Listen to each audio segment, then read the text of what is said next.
Marcello Leone grew up in the family business, and through a sudden and unexpected change in family dynamics, found himself out of a job in his early 40s.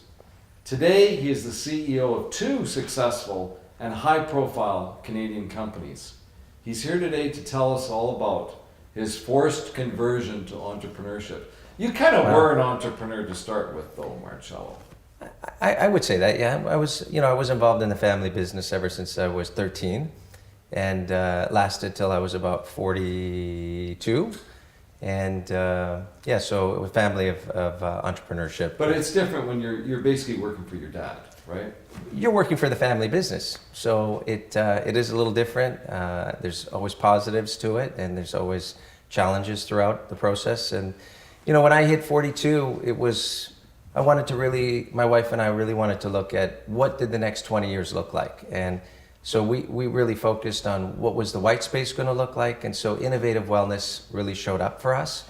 And it was time for us to create something legacy lasting for our family, for community, for Canada. And we really focused on getting involved with a couple of products. And so that's really been our focus for the last 7-8 years now. People in Vancouver would know you from your original business, Leone's. Tell us about that. Well, Leone's was a luxury, high-end department store, specialty store. We were the first importers of Italian fashions into Canada about 43 years ago. Wow. We built a nice specialty store business to the point where in a number of magazine editions throughout North America, like Vogue, L'Uomo magazine, we were always in the top 10 as the top 10 recognized specialty retailers. So it was always a very wonderful compliment to be amongst the Saks Fifth Avenues of the world, the Maxfields of the world, etc. So yeah, no, it was a good business. It was a nice legacy-lasting family business. So you were out at age 42 and blank canvas. So what happened? Just blank canvas, like blank canvas behind us. Yeah, it was a life changer. So it just it kind of made me realize that nothing is forever in life and everything is possible. And so it kind of put my wife and I in a situation to look at what the next 30, 40 years would look like for us. And it was a challenging time, and but it was, in hindsight, it was a blessing also. So it was, we continue the journey. We're 7-8 years into the journey, and it was probably the best thing we ever did. So today it's RYU, amazing apparel company. Respect Your Universe, yes. Rolling out across Canada, going into other parts into the U.S., maybe into China, who knows? Right. And also this amazing company, Trace, with this plant-based, mineral-infused black water, right, that is going into 7-Eleven stores across the country, right, etc., etc. Right. Smooth ride to success. Right. Right. You pray for that, and but both brands are innovative wellness brands. One in the apparel space, and in the beverage space. For us, it was important to align ourselves with a beverage that was a structured water beverage that could offer people an opportunity to naturally revitalize, naturally give yourself a light cleanse, do something good for your body without infusing your bodies with caffeine, synthetics, sugars. So it's very much where I feel we're on curve and we're on point, and they're both Canadian products. So we're proud to be a part of Canada. We employ today, from when I was unemployed at 42 to where we are today. Today it's a good feeling to know that we employ over almost 200 families, and our products are being accepted, and we're getting some interesting requests for our products, and we've had to build those. One thing is you're an entrepreneur and you're building a business or you're building a brand, and those are two different things.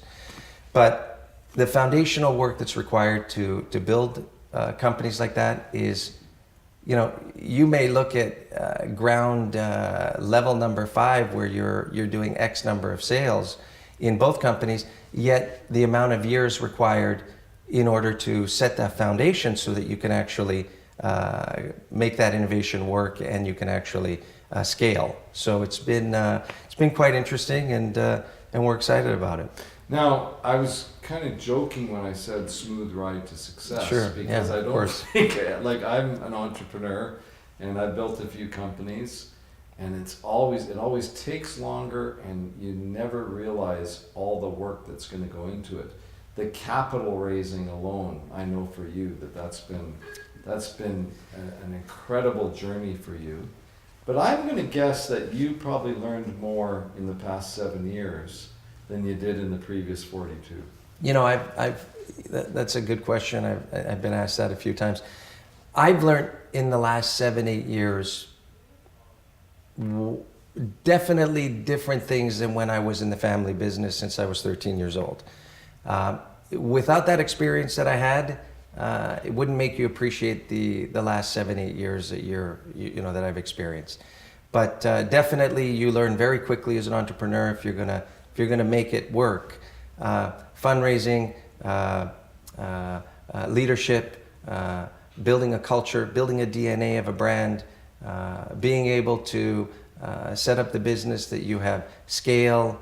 There are so many things that you learn today that I've experienced versus being in the family business when, maybe your father or other people in the family were responsible for different things. You know, when you're out and you're starting from scratch, you learn very quickly. So yeah, the learning curve is, you never stop learning. And the buck stops with you. So tell me about a time, either in RYU or in the trace business, where you were scared that, you're maybe not going to make it. I don't think, I never had the time to think about being scared or not scared. When you start the journey and you have a vision and you want to get to execution, you don't really think about it as being scared. Really, the success comes, I think, for all entrepreneurs, is you either are passionate about something and you really believe in it, and if that vision is correct, and you know that you've got to get compliance, whether it was for our beverage company or that you had to create a DNA that was so unique in the apparel business that could create a niche that could exceed and complement what a Lululemon did or a Nike did or an Adidas did. You have to be able to exist. And so there isn't really a time to be scared. I think that if you were to think about to be scared, you wouldn't even start. I think it becomes more a function of you either are going to get the job done and execute. And there really is, for me, there was really no time. You're right, Randy, it's 24/7. So I really never had a moment to really think about it. So Failure's not an option. Failure's definitely not an option. No, it's not interesting that you've ended up in two spaces that are probably the most competitive. I mean, they're huge marketplaces. But if you think of the water industry or the Sure. beverage industry Sure. and the, fashion apparel industry, Sure. these are two. You mentioned brands. I mean, you're up against Coke, Pepsi, Sure. and Nike and Adidas. Sure. Why? I guess I got lucky to pick that space, yet I think from the perspective of innovation, if you innovate, you're okay. If your objective is to build companies that have no innovation, I don't know how you would compete today. For instance, with respect to your universe, RYU.com, if we did not create urban athletic apparel, which created a niche for us to be able to exist outside of 5 of the other iconic brands in the space that I mentioned earlier, and to be able to own over 22 intellectual properties and patents on our products, it would have been very difficult to compete. On the beverage business, you made a great statement. it's the Coca-Colas of the world. It's really big corporations that exist today. Again, if you can't innovate, I wouldn't even have gone in the space. But being innovative and creating the world's first plant-based beverage, it allowed us to have our space in the beverage industry. So I think the key is if you're not innovating, it's going to be very hard to be able to be in the white space or lead in the white space. You use that term, the white space. I'm not sure I know what you mean by that. You know, the white space is when you're looking at what does the next 10 years look like? It's almost a clean white space. It's where innovators, entrepreneurs start to look at what's the next 10 years going to be like, or the next 20 years. Are we going to continue to drink sugar-based products? Are we going to continue to eat deep-fried foods? Are we going to not go and exercise? 30 years ago, there were much fewer gyms and athletic inclined industries, businesses, and people that actually wanted to just get out on a bike and go for a walk. Today, it's all about health. And so when we look at the white space in the next 20 years, we believe that healthy living is the new luxury. And therefore, if I was to be an entrepreneur and a betting man, I want to make sure that I'm in the space that the majority of the people are going to be going towards. It's great to have you on Biz 101, Marcello, and I want to Thank you. congratulate you on building not one, but two successful companies at the same time. Thanks for being on the show, Marcello. Thank you. Thank you, Randy.